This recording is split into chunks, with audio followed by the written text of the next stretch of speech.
If you're with me, give me some hearts if you're with me. Give me some mad face if you're with me.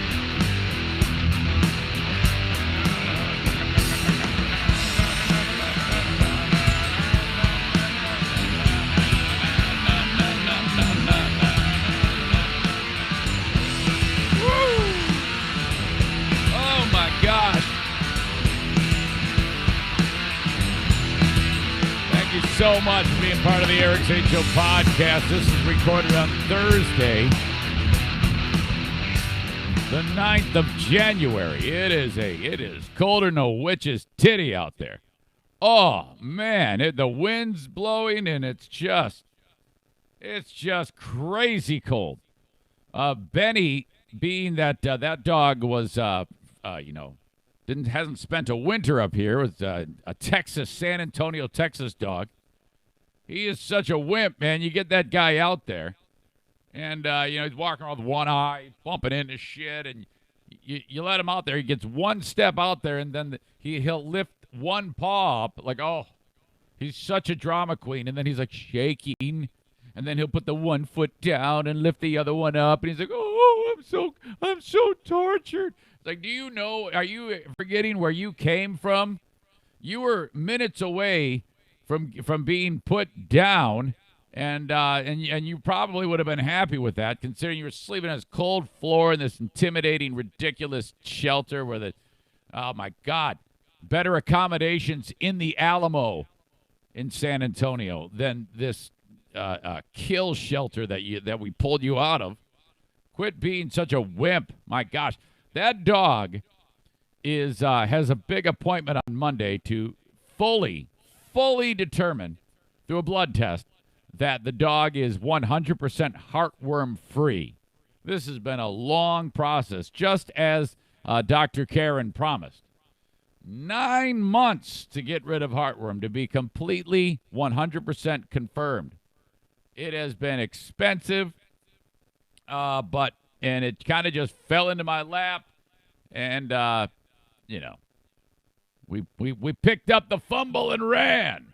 And now Benny, after tons of medication for the heartworm, he shows up on the scene. He's got bad heartworm. He's got tick-borne kidney disease, which does not leave you. He's on medication for that. He's malnourished.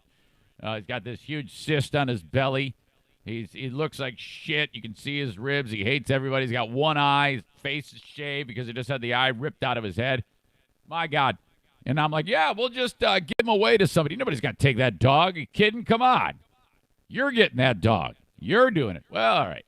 So we did. That's dog number 4. I'd love to bring him in here, but he's such a dramatic dog. I mean, seriously. If you get him in here with these two, O'Neill and Bruce is always on crack, except for you don't see it. When I bring him in here to start the day, by the way, my apologies for being late today. I woke up late. Go figure. I'm just laying in bed. I'm just laying there, and there's a reason why in a second. And it wasn't a temptress this time. No. Wait till you hear why I was just laying in bed and could not get out of bed. When I come in here, Bruce is just bonkers. He's running around. He's picking fights with O'Neill, and O'Neill's fighting back. These two wrestle around on this couch. And if I bring Benny in here for that, oh, my God, he's going to be growling, showing his teeth. And but he's not going to do anything. He's just, oh, God, just a huge drama queen. In the hierarchy of the dogdom here at the Eric Zane Show Podcast household, you gotta respect the process, as Matt Patricia would say. Okay, so Benny's in the other room. And then Daisy, it's just an impossibility because she gets finicky too, and she snores so loud. I just can't take it. And I don't even know if you can hear it on the podcast. Sometimes you can because these mics are set up in a way that, something over there that you probably can't hear. But if I even consider that you could hear it, it messes with my brain. I need to be focused, as you know. I'm like, what? Squirrel. Any little thing distracts me. As you know, I'm kind of hyper and weird like that, but that's the way it goes. So, all right, I'm laying there this morning. Why could I not get out of bed? What happened? Well, as you know, I've talked about this, I got Diana for Christmas a weighted blanket. All right, everybody in America is getting a weighted blanket. Now, you might be like, what's going on? A weighted blanket? What's up? Okay, this is one of the benefits of autism. The one good thing that has come out of autism is weighted blankets for everyone. This was it's been found that people who are experiencing those types of things in their lives, like autism and on that whole spectrum, weighted blankets make life easier for the people, the caregivers and the patients, and on and on and on. It's that feeling of weight on you has a remedying effect on mood. And this is also true for people with like PTSD. You remember I had the guys in here from the Jaeger Foundation and that dude who has been through the ringer fighting for our country. And if he starts to exhibit the symptoms of PTSD, his dog will get up and get into his lap and like lean on him. And this is a big dog. This big shepherd just lean on him like, oh, come on, I'll just love you up. And then that is enough to relieve the symptoms. So, I mean, imagine that. So there you go. So the enterprising people in whatever industry, the weighted blanket industry, said, let's make this really widely available for the world. And it's taken off. So everyone in America bought everyone else a weighted blanket this year for Christmas. We are no exception. Everyone in the house got weighted blankets, and we put ours on, and it's a 15-pound weighted blanket. And so the first day we're using it, this is like right at Christmas, and Diana's laying there, and she goes, this might be a little light. I go, what are you talking about? This blanket, it's not like the one we have at school. She works with autistic kids, and sometimes the kids need a fixer-upper so they get under the weighted blanket, and all of a sudden it's like everything's fine. She goes, the one at school is a little heavier. I think we're going to need to look into a heavier one. I'm like, what? And I'm thinking, oh, she'll forget about it. This one's fine. She'll get used to it. All of a sudden, I'm looking at my bank statement. I see some purchase on Amazon, and I watch that like a hawk. And I get emails whenever something's purchased, and I'm like, and that's my job here in the household. I don't spend shit. And when I see all of a sudden this big charge show up, I'm like, hey, what happened? What's this all about? Yeah, I got a weighted blanket. We got a weighted blanket. Yeah, I got a heavier one. So I'm like, oh, God. But now, this is turning out to be a great move on her part. Well, the weighted blanket arrived, and it's 20 pounds. It's a little bit heavier than the 15-pounder.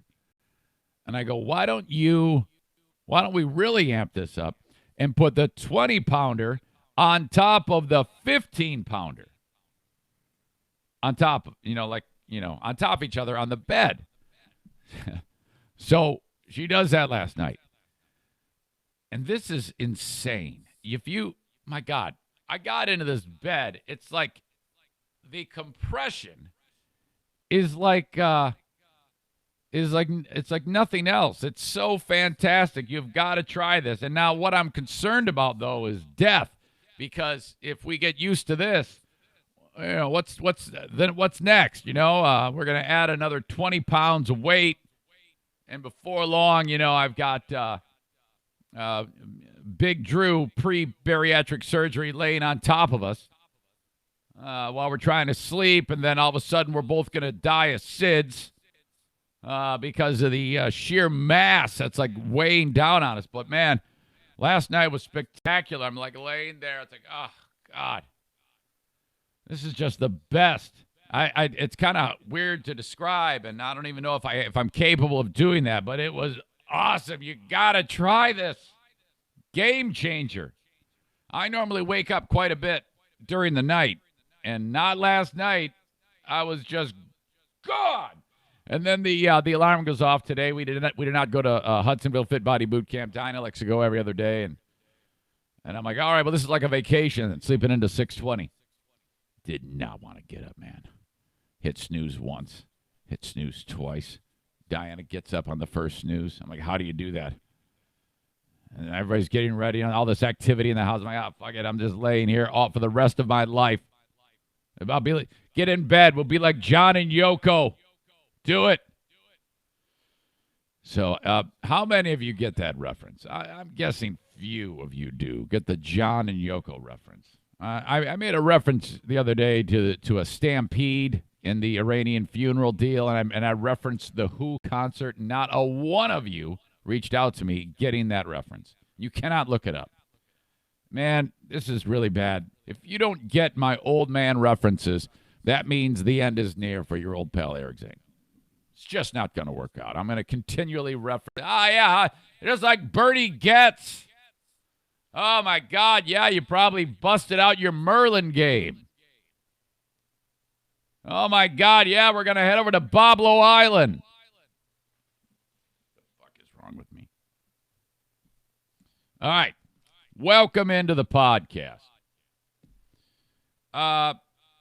First of all, the Back Alley Comedy Club studio, they got shows going on Saturday night with Troy Davis. And then they take the week off. As far as I know, January 24th, Backford. What is wrong with me? Back Alley Comedy Club in Rockford. I said Backford. Friday the 24th with Josh Blue. Saturday the 25th, he's in Muskegon. 2 shows each night. Meanwhile, Creeps with Kids. I continue to push that show because I want it to sell out January 18th for Jim Florentine, Rich Voss, Robert Kelly, and Ron Bennington. January 18th, creepswithkids.com. So anyway, that's why I'm late today, because all of this, I still had my work to do. Normally, if in a perfect world, I am seated where I am right now at 7 a.m. That gives me plenty of time to make my preparations, final things. I pretty much have it all ready to go when I close my eyes. It's done. I just haven't laid it out. I haven't written it down. I have thoughts down, but I don't really have. When I do this show, I kind of there's no script. I've written down like 20 words. This is what I do. All right, let me circle it. You can't see this, obviously, on the audio podcast, but the circle is the show. And there's little reminders there. That's all I need. And if I don't have that written down, though, I'm fucked. I have no idea. I can't even remember people's names. How am I going to do that? So, all right. Again, apologies for being late. Sat down for the big basketball game yesterday for your Grand Rapids Drive, as yours truly is the PA announcer. And man, I just love these jobs. I love doing PA. It's great to interact with the crowd. Interacting with the video board is so much fun. I've got hockey this weekend, I believe. I usually wait a minute. I definitely have hockey on Friday. Or do I? I don't know. I got to double check. You'll know. You'll know when I know. But last night I sit down. The Long Island Nets are in town. The Drive are very good. And both teams have some excellent athletes on their team. And that's one of the things I love is how athletic these guys are. But this team from New York, New Jersey is, my God, they have some crazy-ass names on it. I wanted to share some of these with you. You got a lot of players from places like Sudan, the Democratic Republic of Congo, Ivory Coast, and Nigeria. So you get a lot of cuckoos and boo-boos and click-clicks when you have people from those parts of the world. Let's start out with a 6'8" forward went to Seton Hall, originally from the Ivory Coast. That would be Ishmael Sanogo, spelled Sanogo. I've got the phonetic spelling for it, so not bad. A forward 6'8", went to Fairfield from the Democratic Republic of Congo, Jonathan Kasabibu. A 6'4" guard from St. Louis. It doesn't say originally where he's from, but this is Ash Yakubu. Now, at one point, I got those two mixed up. Again, you have Jonathan Kasabibu and Ash Yakubu. At one point, I called a foul. I mixed the names. Jonathan Yakubu. That does not exist. Jonathan is Jonathan Kasabibu, not Jonathan Yakubu. There's a lot of boo-boos. There are 3 names with boo in it, okay? And then they spell it. It's phonetically B-O-O. There's Kasabibu, Yakubu, and Egbunu. I'm not making it up. Let's see. From Florida, Nigeria, 6'10" center, John Egbunu. It's always like a very common name that you hear in the U.S., followed by one of these elaborate, extravagant, exotic names. You know, like John Egbunu or Roy Kasababu, Joe Yakubu. Not to be undone. From South Sudan, this guy did not hit the playing floor. 6'7". That is Deng Adel. Deng Adel. That guy, man, the dude from South Sudan, he was like Kenyan runner. He was like Charlie Murphy, dark skin. Fantastic. Then they got a white dude, looks like Larry Bird, named Joe Cremo. Went to Villanova. And last but not least, you got a name that the first name is, I thought it was Timothy. He spells it Timothe.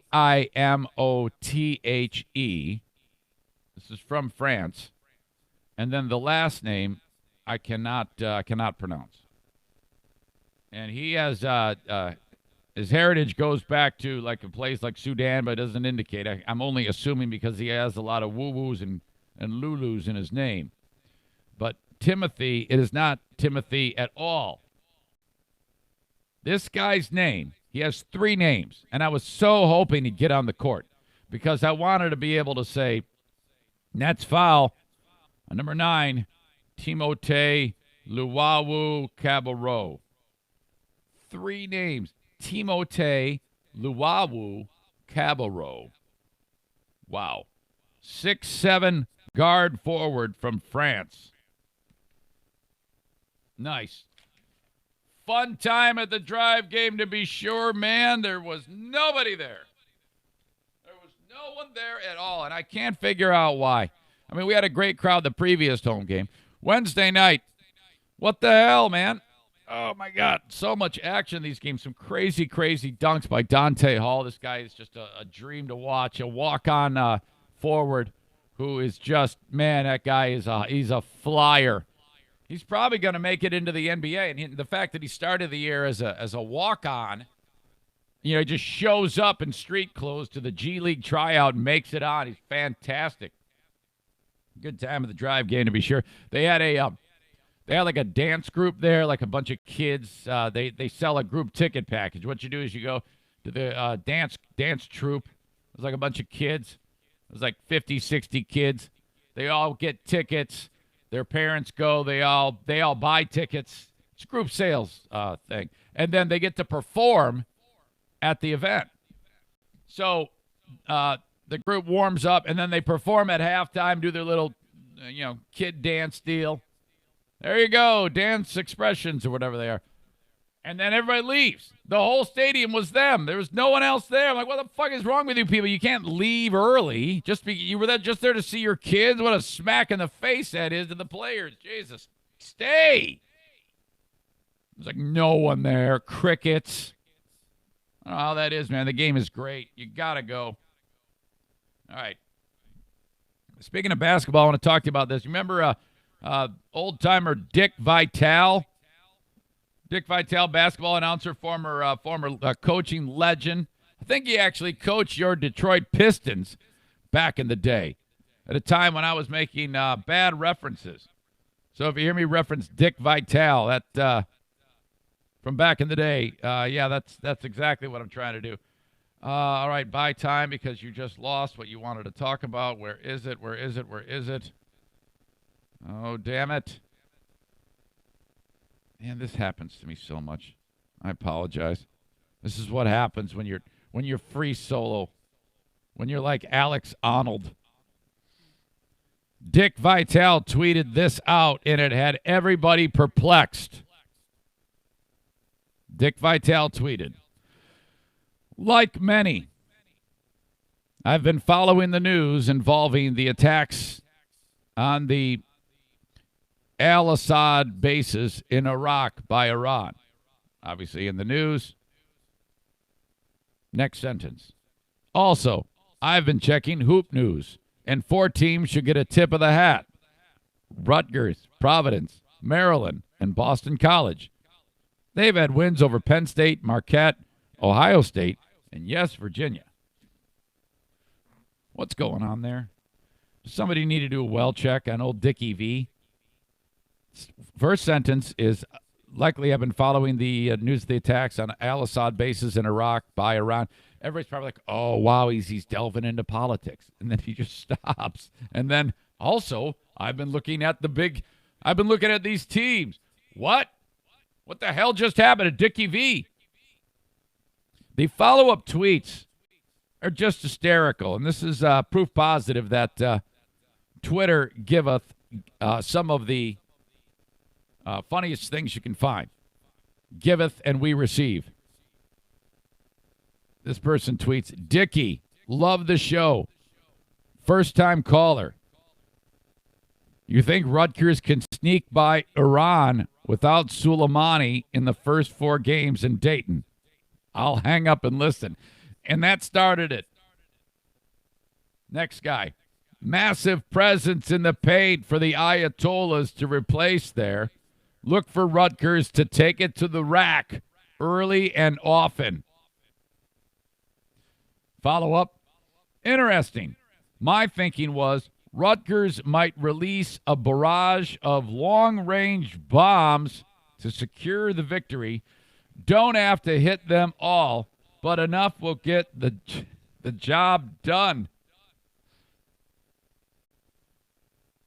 John tweets, the Ayatollah is and it's an image from The Simpsons of the sports reporter holding a big lock that says Lock of the Week. Dickie V, writes Colin, do you think the Big East can get 3 or 5 teams into the tourney?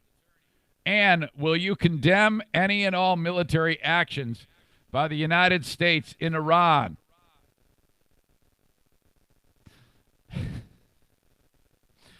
Dickie, al-Assad versus 2012 Kentucky. Who wins? Thanks.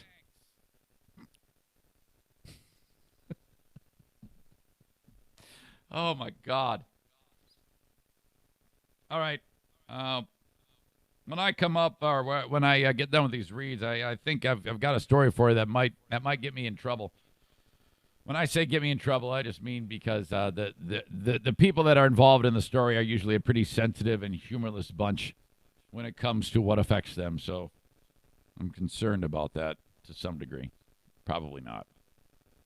First of all, today I will be making an appearance at the Grand Rapids Camper Travel and RV Show at DeVos Place, 6 p.m. to 8 p.m. this evening. Definitely no Griffins game tonight. I don't think I mentioned that. I think I said Friday. 6 to 8 tonight, I'll be with my friends at Terrytown RV. Speaking of them, that's where you'll find the lowest prices of the show, okay? The best deals on the best products. Terrytown RV. Now, some of you might tune this out the second I say it because you're like, I can't afford something like that. You absolutely can. They have the options there to put you in whatever you need at a cost that you can afford. Now, I'm not telling you if you're new to camping or maybe you're just starting out your career and you don't have a ton of dough. I'm not suggesting you go buy a Class A diesel that costs $300,000. They can put you in that if you want.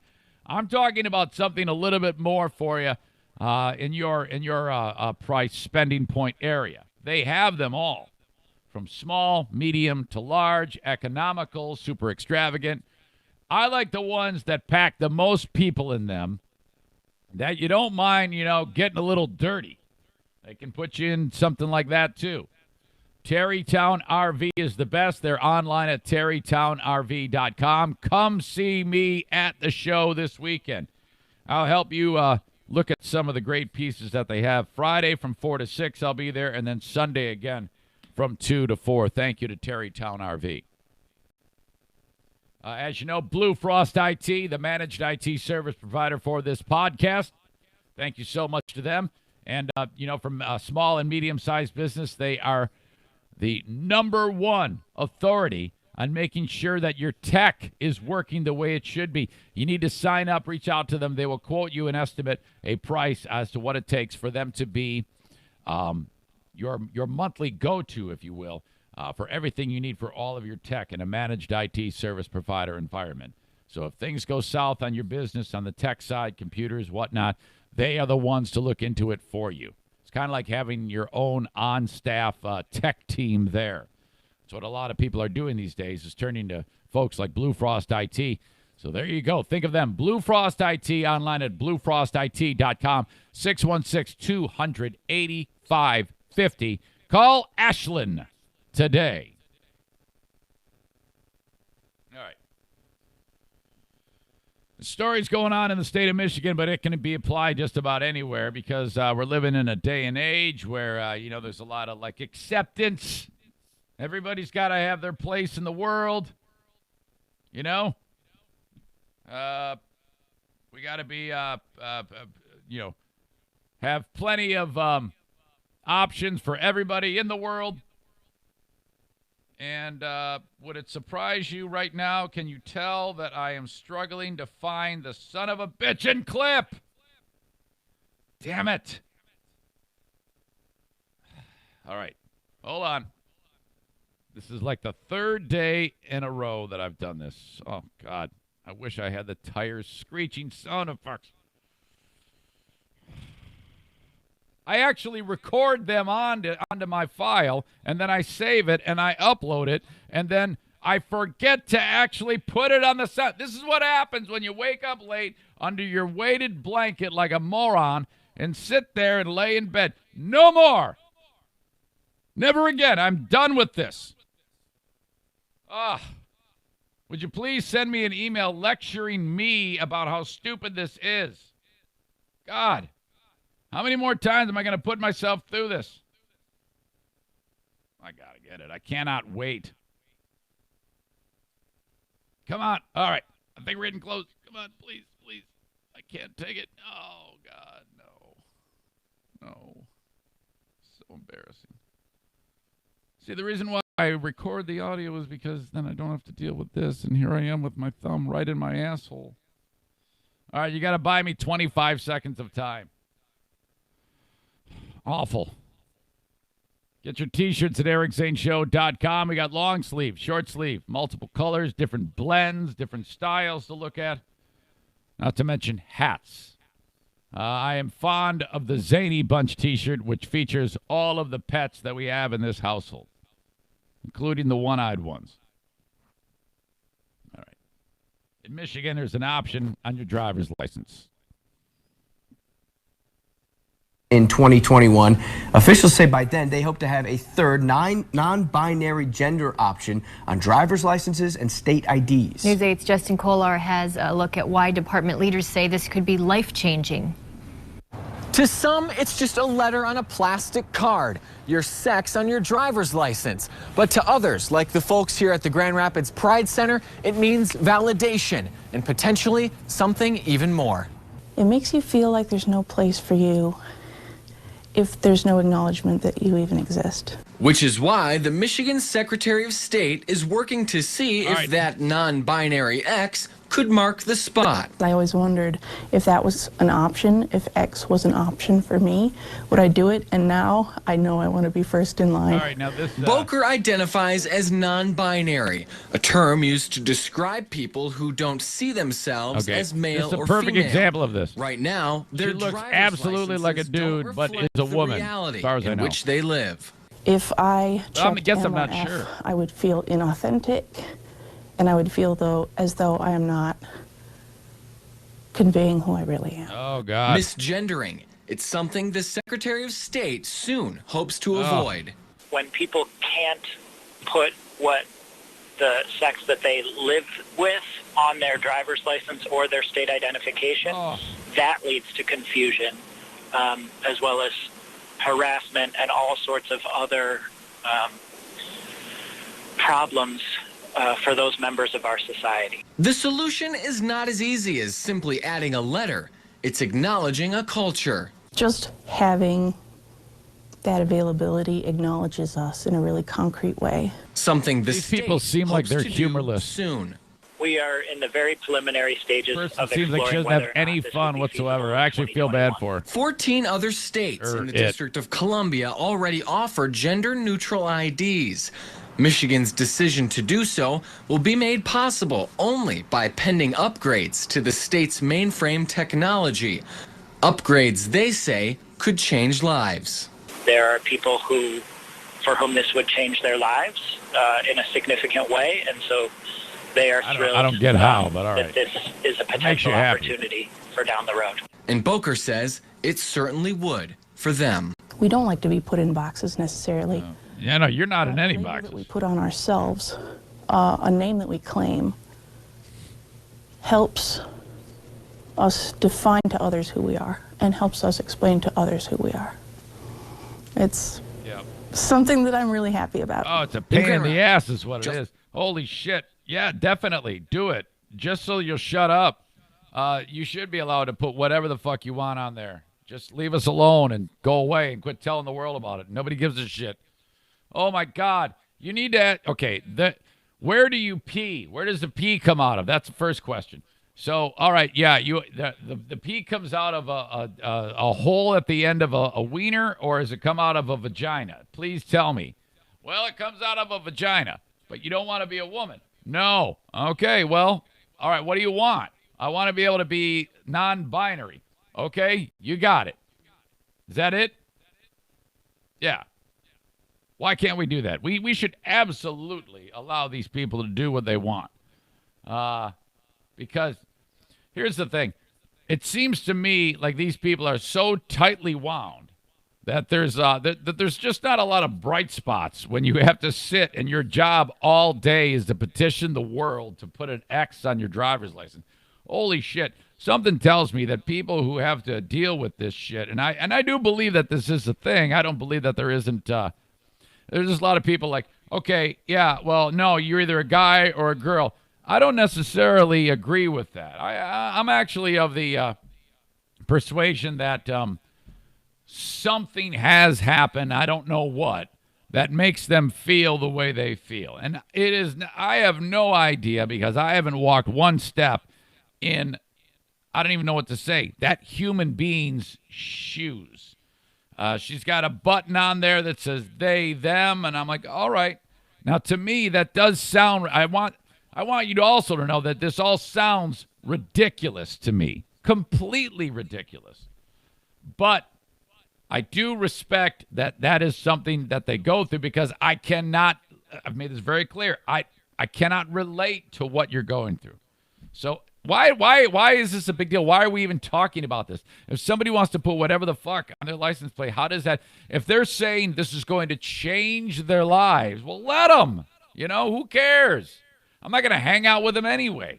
I don't want to be around anybody who for extended time has to petition the government about getting an X on their driver's license. I just don't want to deal with it. I don't want to be your friend.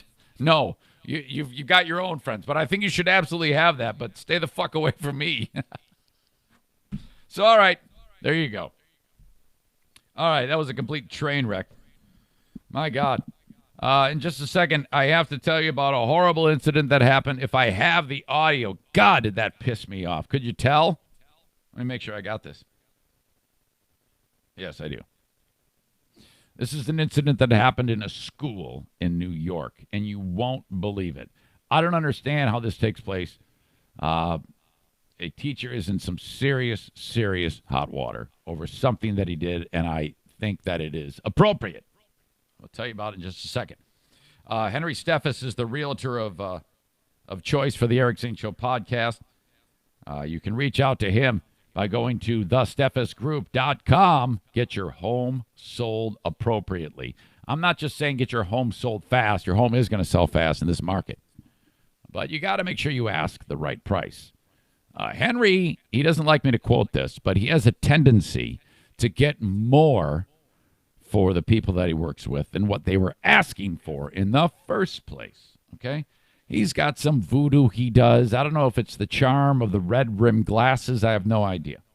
But all I ask is that if you are thinking about selling your home, make him be one of the people that you at least interview. He'll ace that interview, and you will be so happy. The website, thesteffesgroup.com. You can get there also by going to ericzaneshow.com. All right. And while I'm at it, if you have a small or medium-sized business and you want your message heard on this podcast, what are you waiting for? I just had a friend of mine who works in the radio industry pass along some ratings, and I was able to gather specific numbers of audience share for a certain radio show at a cluster that I used to work for. And it's a classic rock station, and it's LAV. And so I was dancing around it, and then I just said it. This show, the listenership, the sheer number that I get every day in terms of audio downloads and minutes viewed on Facebook, because I can pull all that up, is significantly more than what they get in Morning Drive on LAV. If you because it's comparable. They've gone in the dumper lately. It's been a horrible experience. I don't know what's going on over there, but things have just really gone downhill. It's too bad. I'm really upset about that. If you compare Tony's numbers to what I do here, it's like not even close. We're throttling them. No, it's not number one.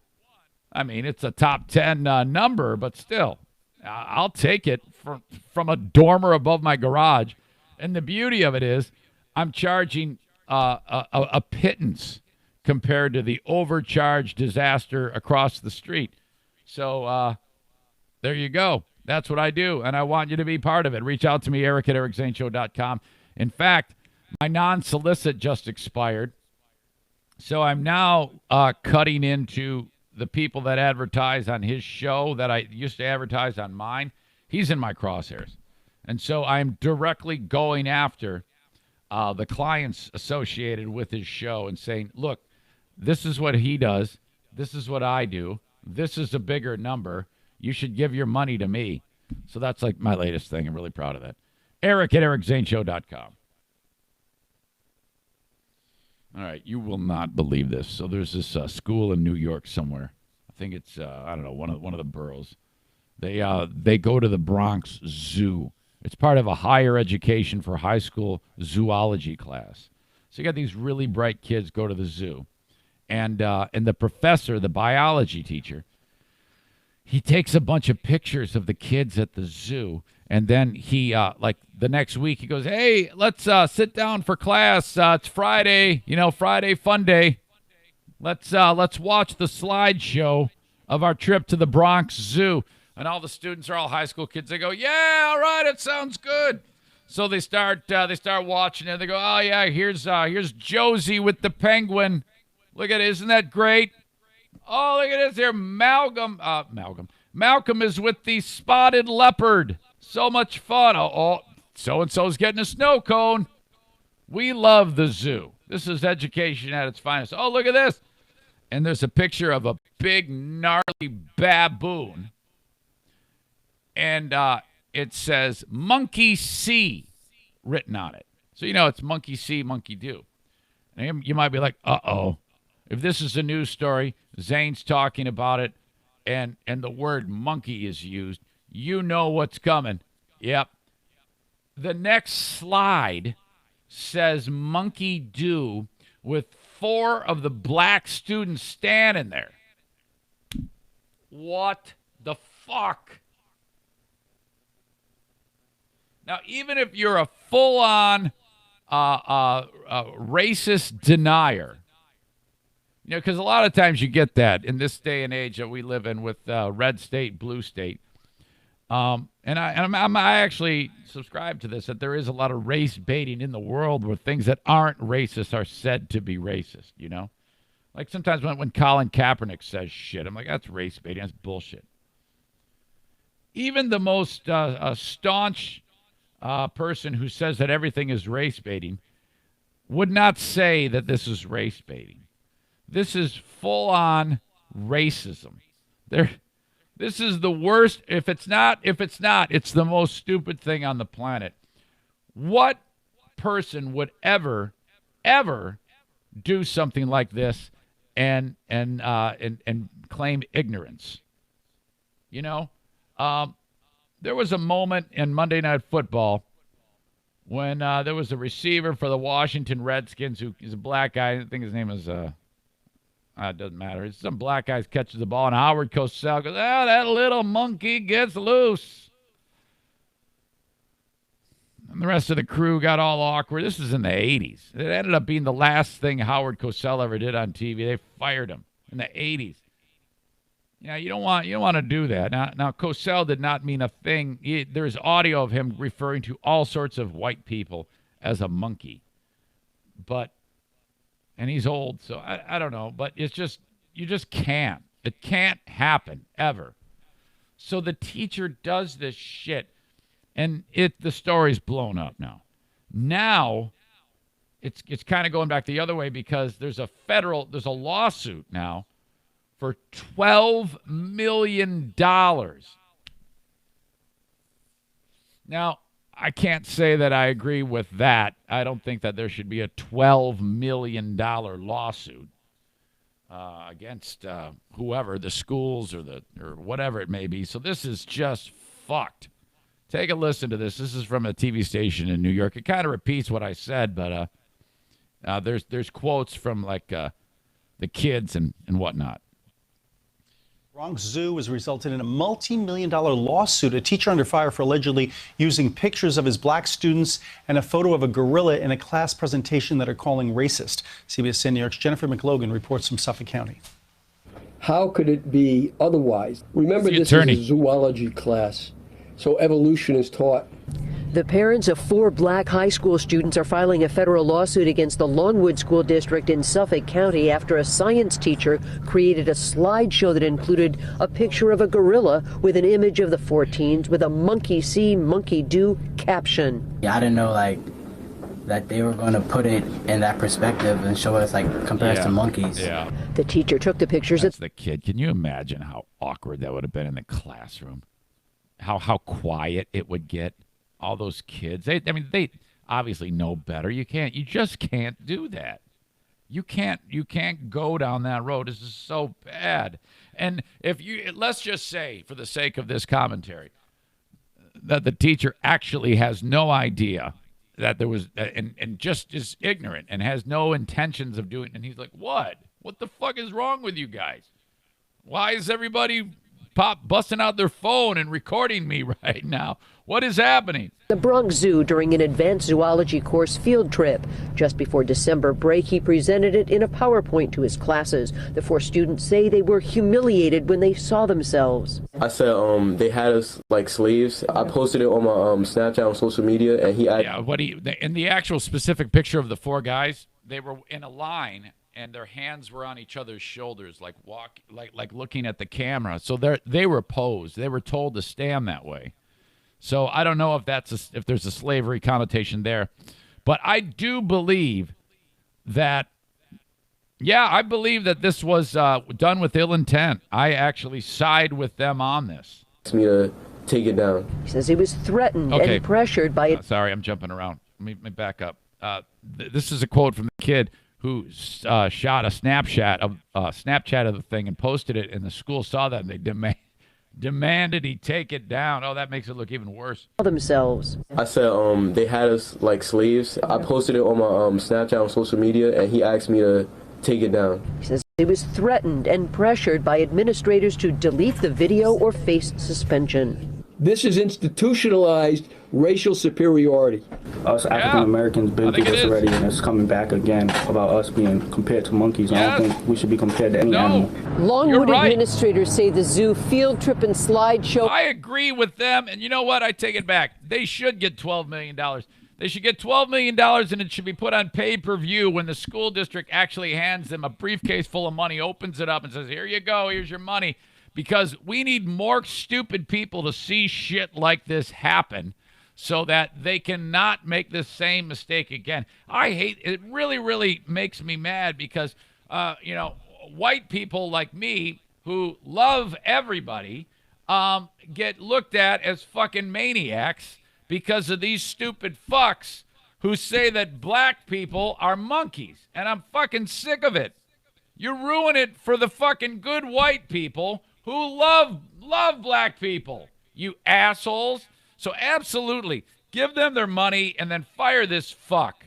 Have been going on for the past decade, and that students of all races have been asked to pose for the monkey see photo, something the district is now calling culturally insensitive. So for years they've done the monkey see, monkey do. Fuck, I don't believe you. Show me. The teacher was defended as a good man who made an honest mistake. Fuck that. I'm tired of honest mistakes. Fuck this guy. No malice intended. We are going to be asking for at least $12 million. My temperature went, my hair on the back of... This is grandpa of one of the young men. My neck stood up. I was like, are you kidding me? This is an educator? Oh, shit. The parents said they were shown slideshows this week of years past and noticed another troubling photo. The line caption, it was a picture of a lion. Then it was 3 black young ladies, and then it said, not all animals are cute. School officials... Oh, no! Oh, my God.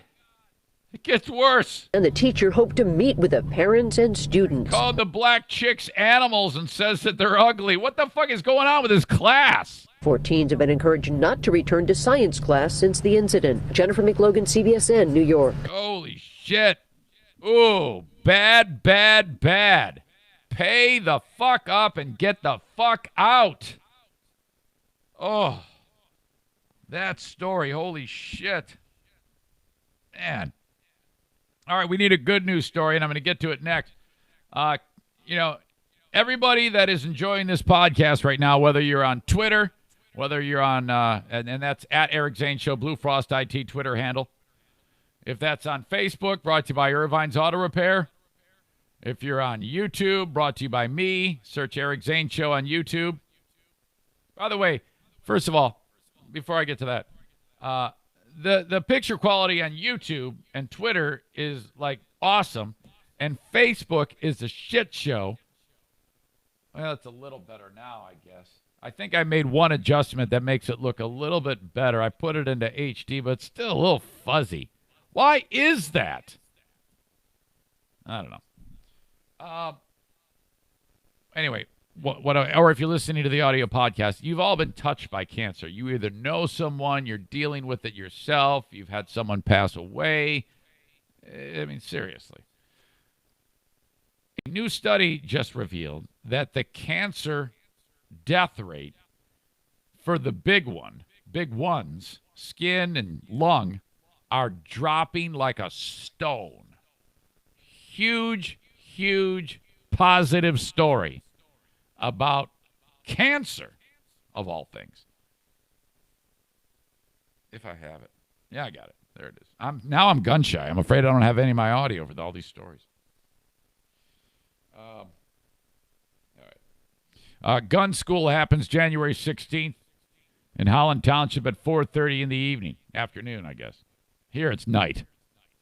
That is to get your concealed pistol license.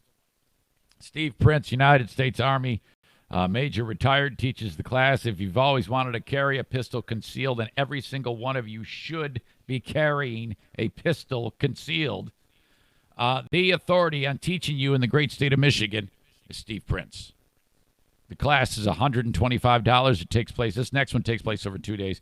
It starts on Thursday of next week, and then Thursday of next week, and then it culminates 2 days later, Saturday morning. It's a 2-day class for about 4 hours each time. You don't even need to own a gun to take this class. He's got guns for you to rent if you want to practice when you practice your shooting for that portion of the class. When you're done, you get a certificate. You take it to your county in Michigan. Pay the county $100. They do a thorough background check. They fingerprint you a few months. You get this card in the mail. It says you can now carry that pistol anywhere except for churches, schools, and bars, or any gun-free zone, which is all bullshit. You should be able to carry that thing everywhere. That's what you do. Pizza time in West Michigan. Pizza time! FrankosGR.com. Thanks to my good pals Eric and Marin. Marin like Martin, but drop the T. They own this place. It's been around since 1975. And I want you to call them today. It's 616-361-7307 and order a pizza and say Eric Zane sent me. And they're going to say, yeah, you want the Zane special? You're going to go, what the hell is that? And they go, oh, you don't know. He's not talking about it then. That's a 14-inch one topping for $10. Every Thursday we got that. Well, what's my other option? Well, every day we do the 18-inch one topping for $14. That feeds 4 to 5 people. And you're going to say, screw Zane, give me the 18. We got a lot of people. That's what you do. FrankosGR.com. Thank you. All right, let's talk cancer. It's a news story that just came out from NBC News that cancer rates are plummeting. This is very, very good news. I just heard through the grapevine that a meeting was held about the Team Tommy year 4. Are we talking year 4 or year 3 for Team Tommy? Oh, my God. DIPG, brain cancer, is what we're talking about there. That race happens on September 26th. It's way down the road. It's a 5K race. Just popped into my head because of this story. Here you go. Listen to this. You've got to do your homework. Mother of 2, Amanda Nerstead, has never smoked.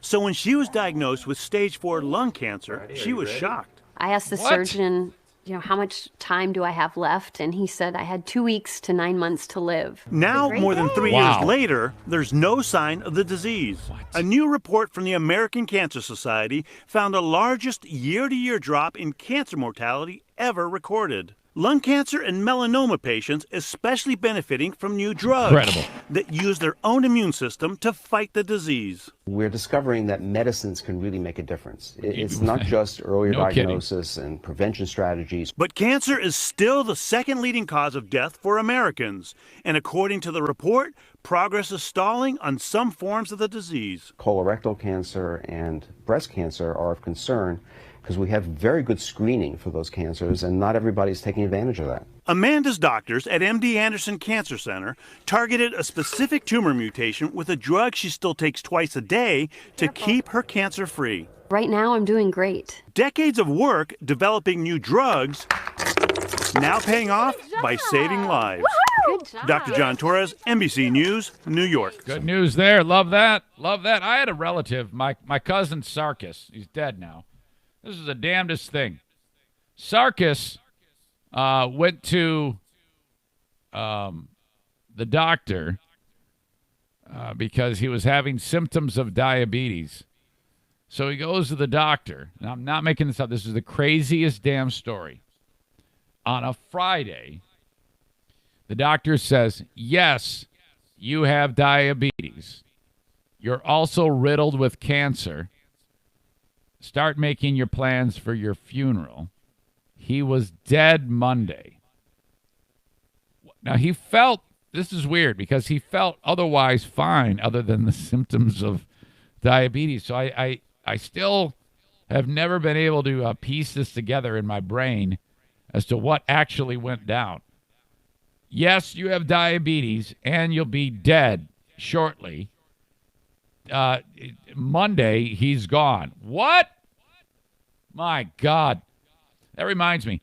I have got to get to a doctor. I haven't had a checkup or a physical in some time, and they hate that shit. They're like, hey, man, come on in for a checkup. But I had this poverty insurance this. So I wasn't able to do it. I didn't have my doctor. Remember the green check mark story? I didn't have my doctor. I didn't want to go to a new doctor. But now I'm good to go. Fingers crossed, by the way. Diana just applied for, I better not say that. I better not say that yet. Forget that I said that. If you heard me say that, she just applied her makeup. That's what she did. She applied her makeup.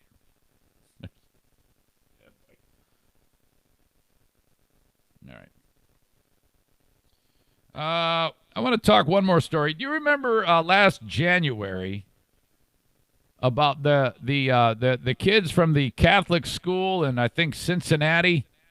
They went on a trip to the Capitol, and they're kind of sitting around waiting for the bus. Have mercy. Been waiting for the bus all day. And there was some a racist group that was screaming at the kids, a bunch of pissed off black guys that hate everything. I forget what the hell they were called. But they don't like white people, and the white guys, all the kids from the school are all white, and you hear, you dumb cracker motherfucker. And the white kids are doing like school chants just to shut them up. So this is kind of going back and forth. The kids aren't being racist or anything more than what I just said, because you see the students, they all go to like in Jenison here, they got that team called the Cat Pack, and they show up in the stands of the football game and they kick tons of ass because they cheer awesome, and they're all in unison. So these kids from Covington, they're doing all that just to drown these loudmouths up or drown them out. I am really struggling with English today. God dang it. Well, and then some guy who's with an indigenous group, Native Americans, comes walking into the crowd, and he approaches a young man, and he's just looking at him. And there you hear drums in the background, and they go, and they're, that's actually happening. I'm not being demeaning. That actually happened. And then he walks up to one kid, and the other kid's looking at him, and the dude, the Indian guy's just holding this look. He's just holding this stare. The kid's looking back at him. And the other kids are like laughing. Now that's it. That's all that happened. But the way it went down in the world, it was, and the kids had there was a MAGA hat involved. So this is a recipe for a great news trope.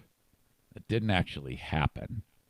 And the way it was presented to the world was intimidation by, the word I hate, privileged white kids, Trump supporters, who are trying to intimidate this indigenous man.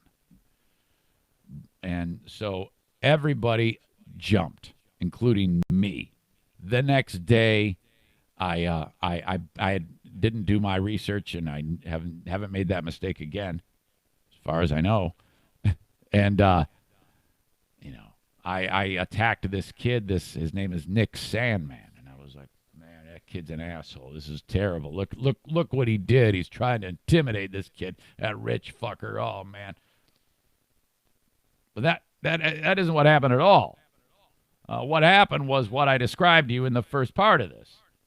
And that became clear as the story kind of circulated more slowly as to what really happened. So Sandman is getting murdered by the big bad internet machine. His name is ruined. He's a young kid who didn't do anything. He's just standing there. He goes home. The school actually responded terribly about the kid and said something. I forget what their statement was about, but it was all damning. And they did like I did, okay? They didn't get all the facts. After I learned, I went on this podcast, as small as my platform is, and I said, I made a mistake. That is not what I did was poor, and I'm going to do better. Sandman didn't do shit. The next thing he did do, however, though, was he hired a good lawyer, and they reviewed the facts, and then they started to sue. And in the past year, Nick Sandman has sued all of the parties involved, all of them, for millions upon millions of dollars for attempting to destroy his life. And justice is being served now, just like it should be served for those black kids that were called monkeys by that asshole teacher. CNN has reached a settlement with Nick Sandmann. Damn it, I hate it when they don't reveal the details. They should have to reveal the details. So there will be no more lawsuit against CNN. But CNN, no doubt, will say, we're not admitting guilt, but we just want this to go away. But you did this. You created this madness and this nonsense. This is your fault. This story put the fake in fake news. And the only reason why they did it is because MAGA hats were involved. They used their hatred of Trump to ruin this kid's life and paint a picture that did not happen. Now, I like to consider myself more of a moderate conservative, but this is complete bullshit what they did, and they deserve every bit of what they had to pay this kid. Lawyers for Sandmann didn't talk. Talked about the video of Sandmann and Phillips. Yeah, the kid was wearing he actually was wearing the MAGA hat, which to me was the big problem. His lawsuit against CNN was looking for $275 million. He filed it in March. In that lawsuit, it said CNN brought down the full force of its corporate power, influence, and wealth on Sandmann by falsely attacking, vilifying, and bullying him, despite the fact that he was a kid. So there you go. It's okay for CNN to do that to Nick Sandmann, but if anybody says shit about Greta Thunberg, holy fuck, look out, you know? Seriously? Sandmann's not done, though. Now, I have no idea what he got out of the $275 million. We can only wonder. But he's also sued NBC. He's also sued the Washington Post, another shitbag rag. They also sued Gannett, which owns The Inquirer. My God. Nick Sandmann, congratulations. You are a wealthy, wealthy young man. This is spectacular. I am so happy for him. The best thing Nick Sandmann ever did was wear that hat and stand there and do nothing.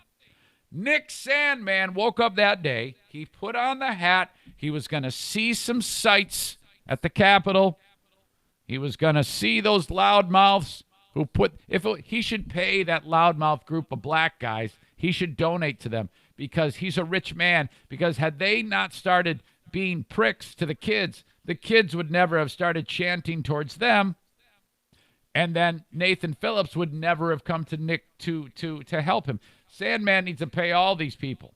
He needs it all. They all need to get paid. Oh, my God. He needs to make a contribution to Donald Trump. If he hadn't been wearing that MAGA hat, this story would not have occurred. This is a spectacular story, okay? And and it isn't about red state, blue state.